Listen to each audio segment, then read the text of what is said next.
네, 확실히 오르는 종목의 수가 더 급격하게 많아진 오후 구간 지금 보내고 있습니다. 종가까지 얼마 안 남았는데요. 프로의 시선과 함께 그 마감 전략까지 더 자세히 세어보시면 좋겠습니다. 오늘 두 분 소개할게요. 위즈웨이브 이권희 대표 나와주셨고요. IM증권 이동근 신사업 추진팀장 함께하겠습니다. 어서 오십시오. 예, 반갑습니다. 오늘도 저희는 참 할 얘기가 많은 시장입니다.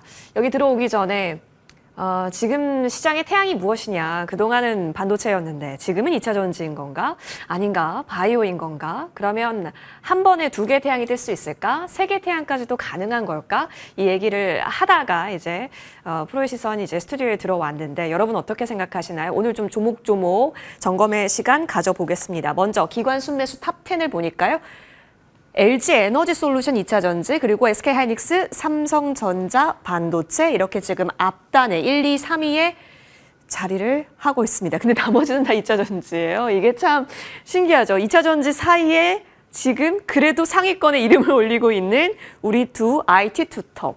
일단 저희는 2차 전지 얘기는 뭐 많이 들으셨을 테니 잠시 후에 점검해 보는 것으로 하고 반도체부터 먼저 바라보겠습니다. 우리 팀장님과 먼저 얘기 나눠볼게요. 지금 반도체가 그래도 많이 좀 아랫꼬리를 달았다? 이거 의미를 실어서 생각해 볼 수 있을까? 요 얘기부터 나눠봐야겠습니다. SK하이닉스 그쵸? 다시 또 올라가려는 시도는 나오고 있어요. 어제 사실 올랐잖아요. 어제 종가가 한 3%. 근데 오늘 한 강보합권 위주로서는 좀 나타납니다. 시가가 조금 더 강하긴 했지만 삼성전자도 62,900원까지는 그래도 보이는데 더 이상의 추가 하락은 없다라는 점에서 우리는 안도를 해야 하는 것인지 점검 주신다면 지금 횡보라도 감사한 거다 이렇게 봐야 되는 걸까요? 어제는 이제 SK하이닉스가 상대적으로 좀 강했고요. 그쵸. 근데 이제 사실 삼성전자하고 SK하이닉스의 최근의 어떤 그 차별점은 외국인의 수급입니다. 네. SK하이닉스는 어제 그제 이틀 연속으로 외국인이 매수를 했고 삼성전자는 뭐 아시다시피 계속해서 외국인들이 큰 폭의 순매도를 기록을 하고 있어요. 사실 뭐 최근에 시장에서의 어떤 외국인 매도는 거의 다 삼성전자로 집중이 되고 네. 있다라고 해도 과언이 아닐 정도의 어떤 이런 수급적 불균형이 어떻게 보면은 지금 삼성전자뿐만 아니라 시장 전체에 영향을 미치고 있는데 일단은 뭐 삼성전자가 오늘은 상대적으로 삼성전자가 조금 반등의 시도를 하고 있어요. 물론 외국인은 팔고 있는데 어쨌든 간에 지금 6만 원대 초반에서는 어느 정도 지금 뭐 아직까지 조금 단언하기 이릅니다만은 이제 조금 바닥을 조금씩 이제 확인해 가는 그런 과정이 아닌가라는 생각이 들어요. 뭐 다른 어떤 요인들이 떠나가지고 일단 낙폭 과대라는 측면에서의 어떤 접근이 좀 나타나는 것이 아닌가라는 생각이 들고요. 뭐 삼성전자와 SK하이닉스도 중요하지만은 사실 오늘은 이제 그 아랫단에서의 뭐 장비주라든가 또 뭐 HBM 관련주라든가 이런 쪽에서의 반등은 좀 눈에 띕니다. 어제도 조금 이제 반등이 나타났었는데 오늘까지 그 흐름이 이어지고 있고 특히 오늘 같은 경우 이런 그 메리체인 안에서의 어떤 흐름들이 아랫꼬리를 좀 달고 있다라는 부분은 굉장히 의미가 있다고 말씀드릴 수가 있을 것 같고요. 마찬가지예요. 결국은 지금 저는 이러한 그 반도체 반등은 뭐 다른 요인들을 다 배제하고라도 일단 낙폭 과대를 좀 회복을 하는 이런 차원에서의 지금 반등 시도가 나타나는 것이 아닌가. 많이 빠졌어요. 많이 빠졌고 사실은 뭐 지금 이렇게 빠질 만한 이유가 있나라는 생각이 들 정도로 물론 뭐 여러 가지 최근에 악재 노이즈 요인들이 있었습니다만은 그런 부분들이 이제 다 반영된 상황에서 그렇다면은 이 정도면 이제 빠질 만큼 빠진 것이 아니냐라는 그러한 심리들이 조금씩 작동하는 것이 아닌가 하는 생각이 들어요. 그리고 이제 뭐 굳이 또 재료를 꼽자면은 뭐 TSMC 포럼이라든가 이런 부분들이 이제 조금 그 이런 장비주들이라든가 이런 쪽에서 아무래도 조금 모멘텀으로 작용할 수 있는 그러한 위치에 있다라는 말씀 드릴 수가 있을 것 같고요.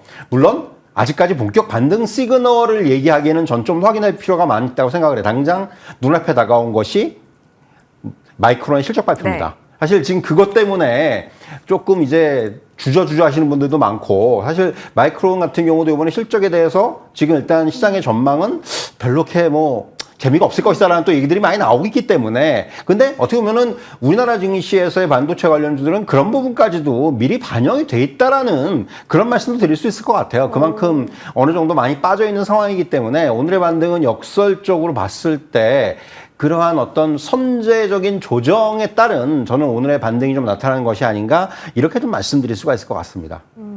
그러면은 오늘 추가 하방 멈췄고 그리고 옆으로 물론 오르긴 오르는데 소폭이어서 조금 아쉬울 수는 있지만 그래도 의미를 찾아볼 수는 있어 보입니다. 자, 그러면 이제 다시 우리는 긍정 관점을 열어놔도 괜찮을까? 사실 3분기 실적 우려감이 있었지만 그게 어느 정도 좀 반영이 되어진 자리다라는 의견을 주셨습니다. 그러면 충분히 사도 될 것 같은데 라는 생각도 있거든요. 자, 이건희 대표님 의견 궁금합니다. 근데 외국인이 아직 들어오고 있지 않다라는 점이 사실 가장 신경이 쓰이는 부분이거든요.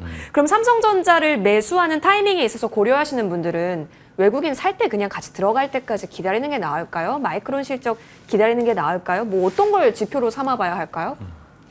지금 이제 삼성전자, 하이닉스, 마이크론 세 회사를 원래 사업 구조가 거의 같았죠. 네. 삼성전자 이제 반도체 사업분만 보면 같았고, 다른 점은 삼성전자는 파운드를 갖고 있는데 오히려 아직은 혹인 거고. 그러면 이제 구조가 비슷한 회사, 오히려 지금 마이크론 실적 발표에 영향을 많이 받는 회사는 삼성전자일 거고요. 네. SK 하이닉스는 생각보다 영향을 덜 받을 걸로 예상을 하고 있고요. 왜냐하면 삼성전자나 하이닉스, 마이크론 같은 경우는 여전히 지금 HBM에 대한 확고한 지위를 갖추지 못하고 있고, 오히려 지금 하이닉스가 치고 나가고 있는 상황이기 때문에 여전히 기술적인 우위라든지 시장 점유율에서 SK하이닉스가 독보적인 위치를 차지하고 있다는 부분이 그나마 SK하이닉스가 덜 빠지고 지금 바닥을 찍고 올라오는 그런 모습을 보여주고 있고요. 삼성전자는 그렇게 왜 이렇게 빠졌냐? 8월 5일 날 급락 이후에 그 저점을 깨고 내려간 이유는 사실은 8월 말까지 엔비디아에 납품하겠다는 약속을 안 지켰죠. 네. 그 실적 발표 때 컨퍼런스 때 본인들이 자신 있게 얘기해놓고 약속 안 지켰는데 그러면 지금 9월 말 다 돼가는데 얘기가 없으니까 외국인들 입장에서는 신뢰가 깨졌다.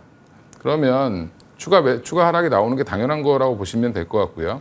그러니까 외국인들은 그 소식이 다시 들릴 때까지는 아마 사지 않을 수도 있다라고 보고 있습니다. 그래서 여전히 이제 마이크론이 만약에 반등이 나오면 일시적으로 이제 실적이 생각보다 눈높이를 많이 낮춰놨기 때문에 눈높이보다 잘 나오면 또 반등이 나올 수도 있는데 그때 되면 삼성전자 반등이 나올 가능성은 있고요.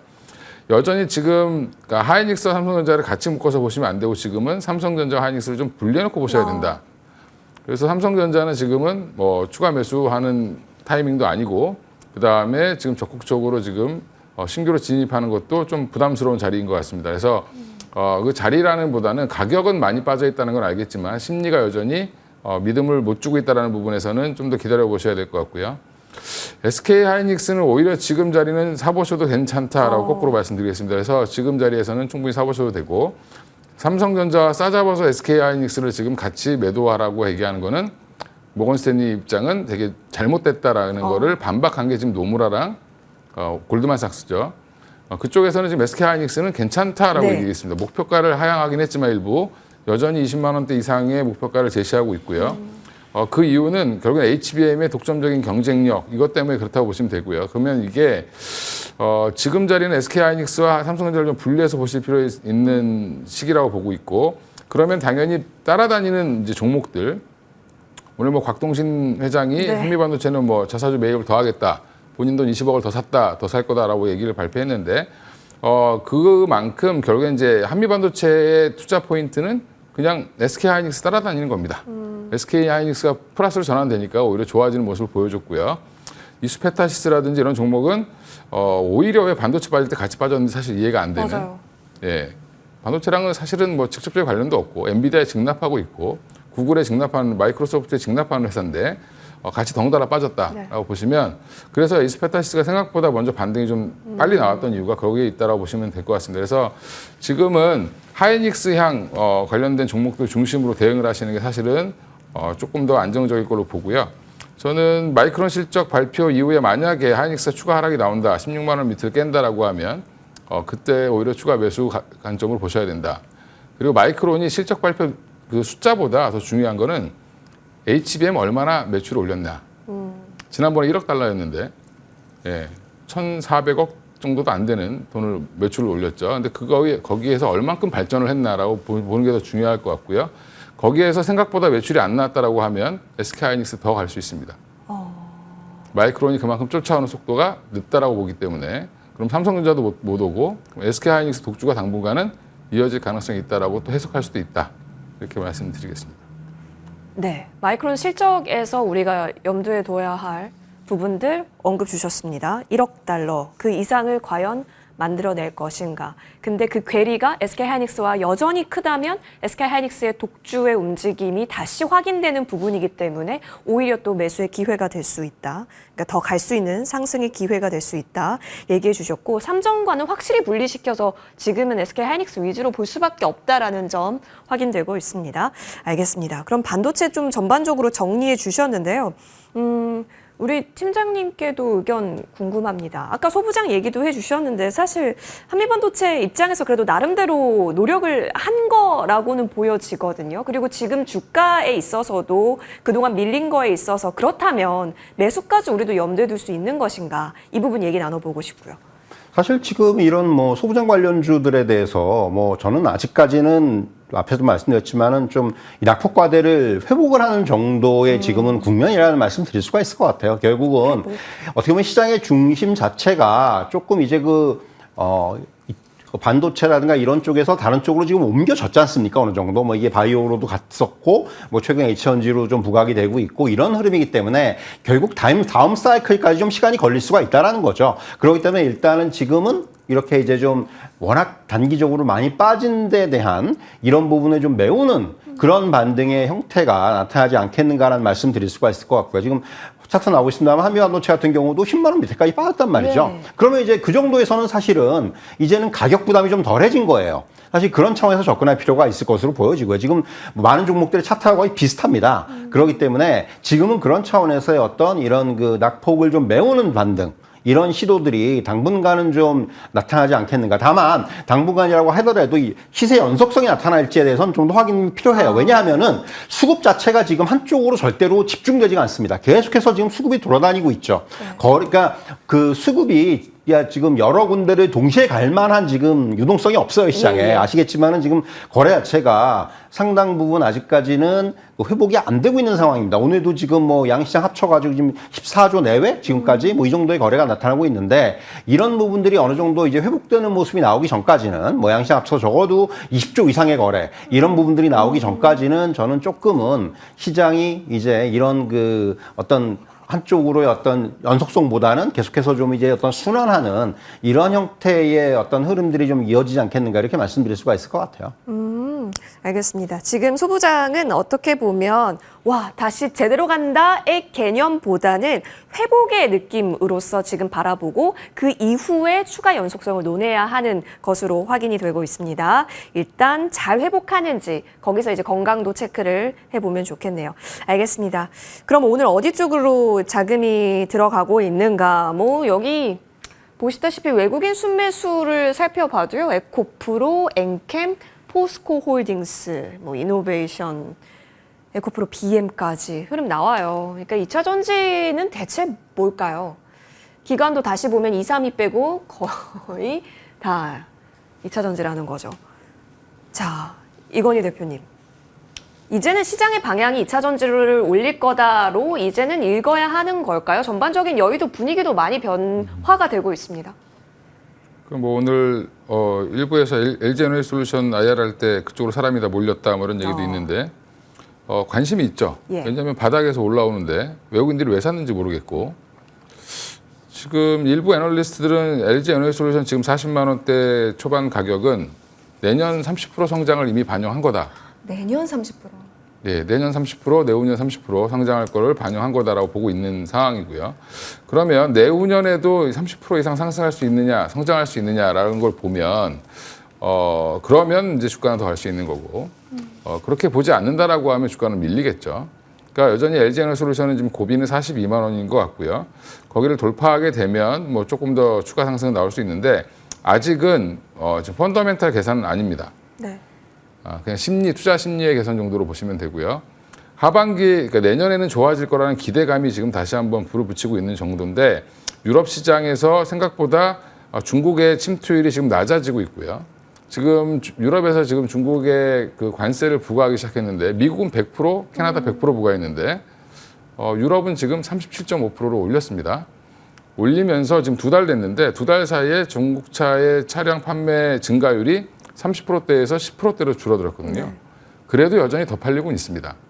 근데 이제 워낙 가격을 싸게 했기 때문에 관세를 부과해도 테슬라보다 쌉니다.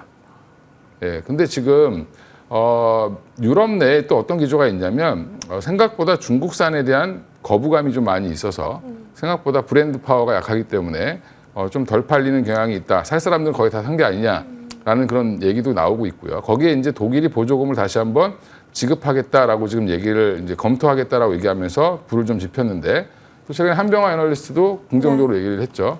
그분이 되게 부정적으로만 얘기했던 것처럼 기억을 하시는데 다들 비쌀 때 부정적으로 얘기하신 겁니다. 예, 그 전에는 굉장히 긍정적으로 얘기하셨던 분이고 전기차 한 10년 투자하신 분들은 다 알고 있습니다. 알고 있는데 지금 다시 좀 유럽 분위기가 바뀐다라는 걸 전하면서 거기에서도 코멘트는 뭐였냐면 그 내용의 핵심은 이제부터 2차 전지 돼 이게 아니라 그래도 그 안에서 밸류가 싼 걸 골라야 된다.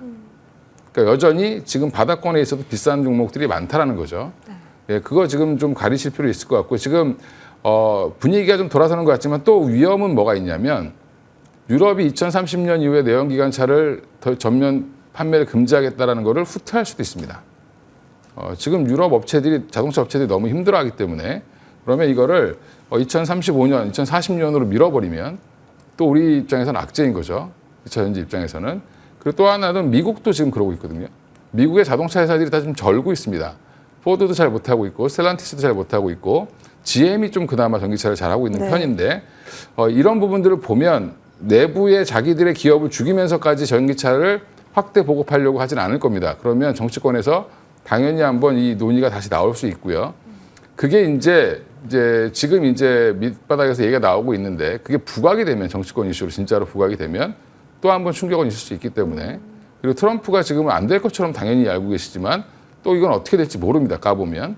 그러니까 이런 것들을 이제 보면 여전히 전기차는 넘어야 될 산이 많다. 제가 너무 부정적으로 말씀드렸는지 모르겠지만 지금 자리는 여전히 에코프로 BM, 에코프로 지금 오늘 많이 올라오지만 추세 전환 못하고 있는 상황이고요. 121선도 돌파 못했습니다. 그러니까 여전히 확인은 필요하다라고 말씀드리겠고 만약에 하실 것 같으면 LNF 같이 완전 바닥에서 올라오는 종목들 테슬라와 엮여있는 종목 이런 종목들은 한 번 정도 단기 반등을 노리고 들어갈 수 있다. 추가 상승을 노리고 들어갈 수 있다고 보고 있고요. 그다음에 LG 에너지솔루션이나 삼성 SDI 중심으로 대응하는 게 여전히 맞다라고 말씀드리겠습니다. 알겠습니다. LG 엔솔 관점은 잠시 후에 조금 더 질문 드려볼게요. 그러면 우리 팀장님, 사실 3분기, 4분기 실적 안 좋을 거 이미 아는 상황에서 올라가고 있다는 것은 의미 둘 수 있는 거 아닐까요? 뭐 의미를 준다기보다도 사실은 빠진 걸 생각을 해야 되죠. 일단 뭐 대부분의 종목들이 반토막 이상이 났단 말이죠. 네. 거기서 지금 이제 회복을 하는 거예요, 말 그대로. 그러니까 이게 고점 대비해서 이제 워낙 많이 빠져 있는 상황이었고, 그리고 이제 최근에 어떤 수급적인 부분들을 역시 무시 못하는 것들이고, 역시 이제 이런 부분에 좀 불을 지피는 것들이 뭐 전고체라든가 이런 것들이 이제 뭔가 새롭게 등장을 한 거예요. 새로운 이제 어떤 뭐 그 안에서의 모멘텀으로 등장을 한 거죠. 근데 이제 전고체 같은 경우도 사실은 우리가 얘기하는 뭐 지금 이제 개발 단계예요. 네. 개발 단계이기 때문에 이게 뭐 양산이라든가 수주 뭐 이런 부분까지는 정말 많은 시간이 걸린단 말이죠. 양산까지 뭐 한 2026년, 2027년 얘기가 나오고 있기 때문에 매출도 아마 그 정도는 돼야지 반영이 될 거고, 일단 주식시장이라는 게 항상 이렇게 뭔가 지금 많이 빠져 있는 상태에서 이런 재료에 민감하게 반응을 할 수가 있는 거고요. 저는 이제 아직까지 그런 차원, 저도 이제 이건희 대표님은 비슷한 생각을 가지고 있는데, 사실은 일단 추세를 회복한 이후에 뭔가 그 이후에 좀 이제 제대로 된 그런 흐름이 나타날 것으로 보여지고, 악재들은 어느 정도 주가 반영된 건 저도 동의를 해요. 다만 이런 부분들이 실적이 아직까지 확실하게 좀 뭔가 턴하는 모습이 나오기까지는 시간이 더 걸릴 수도 있다는 얘기죠. 그렇기 때문에 지금은 일단은 어떻게 보면은 바닥에서의 이제 그 반등의 모양이 조금씩 나타나는 것이 아닌가 하는 생각이 들고요. 물론 바닥에서 잘 사신 분들은 좋아요. 네. 그건 뭐 하지만은 지금 이제 이 뭐 산업 자체가 막 좋아지고 그런 차원에서 접근하기에는 조금 이른 것이 아닌가 하는 생각이 들고요. 그래서 이제 저는 사실은 이차전지라든가 이런 쪽에서는 수급적인 부분들에 좀 집중을 해야 된다. 사실 테슬라 같은 경우도 어제 이제 5%까지 올랐지 않습니까? 어제 주가가 이제 올해 초 주가예요. 딱 정확하게. 올해 초의 주가를 넘어섰거든요. 계속 빠지다가 최근에 반등을 하면서 그런 모양이기 때문에 역시 이제 이런 테슬라의 움직임이라든가 이런 부분들, 테슬라도 여러분들 아마 기억하실지 모르겠지만 테슬라가 고점이 어딘지 아마 아실 거예요. 지금 고점에서 거의 4분의 1 토막이 나 있는 상태란 말이죠. 그렇기 때문에 그런 부분들과 같이 보셔야 된다. 이렇게 말씀드릴 수가 있을 것 같습니다. 그렇죠. 많이 내린 것에 있어서의 뭐 일부 수급만 들어오면 가볍게 올라갈 수 있는 성질. 알겠습니다. 아까 전에 셀사 쪽 얘기해 주셨는데 42만 원이 어떻게 보면은 깔딱고개 거기가 이제 뭐 하나의 저항대 그걸 돌파하면 더 의미가 있을 것 같긴 한데 그러면 그럼에도 불구하고 셀사 위주로 보신다라는 것은 일단 지금 들어가는 건 아니라는 관점이실까요? 지금 들어가는 건 41만 원대니까 딱히 실익이 없다? 이렇게 봐도 되는 걸까요? 지금은 조정을 좀 기다리시는 게 사실 더 맞다라고 보고 있고요. 제가 그나마 LG 엔솔이랑 삼성 SDI가 그나마 괜찮다라고 말씀드리는 거는 그래도 여기는 추세는 전환됐습니다. 기술적으로는. 그러면 이 추세만 지켜준다라고 하면 지지받으면서 또 모멘텀이 있으면 유럽이 좋아지면 삼성 SDI가 빨리 올라갈 것이고 LG 에너지솔루션은 유럽과 미국의 골고루 매출 비중이 다 같이 있기 때문에 셀사가 지금 조금 더 유리하다라고 보시면 되고 매력은 아마 이제 뭐 LNF나 에코프로비엔 같은 이제 양극재 업체들 뭐 포스코 LG 화학도 마찬가지고 이런 쪽이 더 매력은 더 있어 보일 수 있는데 그만큼 또 변동성이 클 수도 있다라는 부분이고요. 최근에 이제 뭐 리튬 가격 얘기하시는 분들 이제 간혹 있으십니다. 이제 뭐 CATL 관련돼서 CATL이 뭐 일부 공장 가동을 중단했다. 리튬 공장은 가동 중단 얘기가 나오면서 그걸 근거로 드시는 분들이 있는데 그건 근거가 될 수가 없습니다. 공급을 줄여서 가격이 올라가는 건 의미가 없고요. 수요가 늘면서 가격이 올라가야죠. 그러니까 결국에는 수요가 늘면서 가격이 올라간다는 신호가 나오기 전까지는 양극재는 여전히 힘들 수 있다. 지금 에코프로비엠이나 에코프로 지금 밸류에이션 계산 안 될 정도로 지금 적자입니다. 그럼 이 상태에서 그럼 내년에 흑자가 될 수 있다라는 뭔가 확실한 뭐가 던져지지 않으면 또 무너질 수 있기 때문에 사실은 조심하셔야 되고요. 차라리 LG 에너지솔루션이라든지 삼성 SDI 같은 경우는 그래도 IRA 보조금을 받는 회사들이죠. 네, 그러면 그걸로 어떻게 해서든지 플러스를 만들 수 있기 때문에 그런 부분에서는 언제든지 치고 나갈 수 있다는 부분. 그다음에 지금 여전히 LG 에너지솔루션과 삼성 SDI가 만약에 무너지면 다른 종목들은 아예 볼 필요도 없습니다. 그래서 지금은 대장을 보자. 제가 반도체도 SK 하이닉스 중심으로 말씀드린 이유가 되살아나는 쪽에서는 항상 대장이 먼저 살아나야 나머지 종목들이 따라올 수 있다라고 제가 말씀드리겠습니다. 알겠습니다. LG엔솔 그리고 삼성 SDI 쪽으로 계속해서 주목 관점 이걸 보면서 다른 2차 전지주의 향방을 또 체크할 수 있는 관점에서도 중요하게 살펴봤습니다. 자, 이어서 이쪽으로 한번 넘어가 볼게요. 외국인 순매수 탑10에 4위 올라와 있습니다. LS 일렉트릭. 사실 이제 변압기 쪽 그리고 전력기기 쪽은 뭐 밀리면 사야 한다라는 관점 다 갖고 있었잖아요. 그러다가 이제 다시 한번 HD 현대일렉트릭이 한번 쫙 슈팅이 나와주면서 일부 종목들까지 좋았는데 팀장님, LS 일렉트릭은 상대적으로 고점 만들고 나서 좀 많이 빠진 자리라서 다른 변압기 두사 대비해서는 또 매력적인 자리로 보여지긴 하거든요. 외국인 순매수 들어오네요. 그러면 좀 기회로 삼아볼 수 있을까요? 사실 LS 일렉트릭 같은 경우가 낙폭이 좀 과도하게 컸죠. 예. 이제 7월 달에 이제 27만 원을 돌파했다가 거기서 이제 거의 12만 5천 원까지 갔단 말이죠. 그러다가 이제 지금 좀 반등을 하고 있는데 충분히 이제 그런 접근해 볼 수 있는 그런 어떤 가격대까지는 왔다 이렇게 말씀드릴 수가 있겠고요. 무엇보다도 이렇게 이제 전력 설비 관련주들이 어떻게 보면 7월 달에 이렇게 좀 최고가를 기록을 한 다음에 이제 3분기에 실적이 좀 부진할 것이라는 이게 부진이라는 게 상대적인 부진입니다. 그 전에 이제 워낙 좋았기 때문에 그래서 이제 주가가 많이 빠져 있었는데 어떻게 보면은 7월까지 지금 변압기만 놓고 봤을 때 누적 수출액이 한 10억 3,200만 달러 정도 되는데 작년 연간 수출액이 한 87% 수준 이미 달성을 했어요. 그러니까 올해는 아마 수출액만 따지면 사상 최대가 나올 거예요. 네. 그러니까 어떻게 보면 이렇게 지금 뭐 변압기뿐만이 아니라 전력망 관련해서의 어떤 연간 투자 규모도 전 세계적으로 계속해서 지금 증가 추세에 있는 상황이고 특히 미국에서의 어떤 이런 뭐 망이라든가 이런 쪽에서의 어떤 수요가 이제 전력기기 산업의 성장을 주도하고 있는 상황이기 때문에 지금 화면에 나오고 있습니다만 슈퍼사이클에 대한 기대는 이어집니다. 그러니까 중간에 지금 주가가 많이 빠지기도 했었는데 일단은 그런 부분들은 결국은 이렇게 이제 실적으로 계속해서 커버가 되지 않겠는가 하는 생각이 들고요. 그래서 이제 뭐 지금 전망을 보면은 이런 전력기기 산업의 호황이 한 10년 이상 계속될 것이라는 전망들이 좀 나오고 있거든요. 그렇기 때문에 사실 뭐 이런 부분들은 어떻게 보면 중간에 이제 주가의 등락은 있을 겁니다. 하지만은 산업 자체는 계속해서 지금 성장을 할 수 있는 그런 지금 위치에 와 있다. 이렇게 말씀드릴 수가 있을 것 같습니다.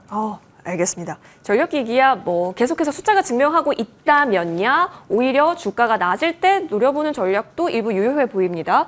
그리고 이제 추가적으로 궁금한 건 아마 신재생이지 않을까 싶은데요. 짧게 들어봐야겠습니다. 이건희 대표님, 역시 해리스 트레이드적 성격일까요? 오늘 CS 윈드는 신고가 기록을 했네요. 뭐 CS 윈드는 일단 숫자를 네. 걱정했죠. 이제 실적 걱정했는데 실적이 잘 나왔고 그러면서 이제 지금 8월 8일 날 급등을 했습니다. 그러니까 8월 5일 날 우리 급락 사태를 겪고 그 다음에 이제 확 급등을 했는데 네.